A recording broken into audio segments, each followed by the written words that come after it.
مجھے بہت ہی افسوس بھی ہوا کہ یہ ہمارا اپر ہاؤس کہلاتا ہے، پارلیمنٹ کا حصہ ہے، اور اس کے چیئرمین کی الیکشن کے لیے اگر اس طریقے کی تراکیب استعمال کی جائے تو ہم کیا کہہ سکتے ہیں. اور ہم نے اس وقت سینیٹرز نے بات بھی کی تھی، اور اس وقت ڈیزائڈ کر رہے تھے، انہوں نے انکوائری بھی آرڈر کی. مجھے خوبی التجا ہے سینٹ سیکریٹریٹ سے، اس لیے کہ یہ جو ٹائم تھا سینٹ سیکریٹریٹ کے حوالے سے کوئی چیئرمین سینٹ بھی نہیں تھا اس دوران. ان کا یہ کام ہے کہ اس کی تہ تک پہنچے اور جو جو اس میں ملوث ہیں ان کو قرار واقع کرنا. اس کے بعد بھی جو ڈرامہ ہوا وہ بھی سب نے دیکھا کہ یوسف رضا گیلانی صاحب کے 60 ووٹ، جو ووٹ ان کے تھے، جو کہ پریزائڈنگ افسر خود کہہ رہا ہے کہ 60 ووٹ جو یوسف رضا گیلانی صاحب کے اوپر جن کی مہر ہے اس کو میں ریجیکٹ کرتا ہوں.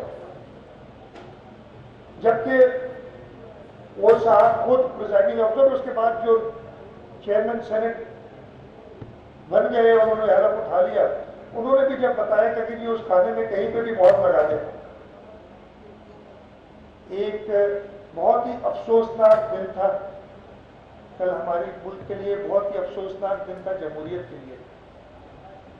میں تو سمجھا تھا، اس وقت میں ادھر موجود تھا، کہ شاید جس کو ڈکلیئر کر دیا گیا تھا وہ حلف اٹھانے سے انکار کر دے کہ نہیں جی یہ میں الیکشن ہار گیا. مجھے پتا ہے کہ وہ کہیں گے کہ جی سینٹ ہے، اس کو آپ اس کے بارے میں بات نہیں کر سکتے، بٹ میں ادھر موجود تھا اور میں دیکھ رہا تھا. 30 تقریباً مجھے بھی 2002 سے 18-19 سال ہو گئے کہ میں صوبائی اسمبلی کا ممبر ہوں.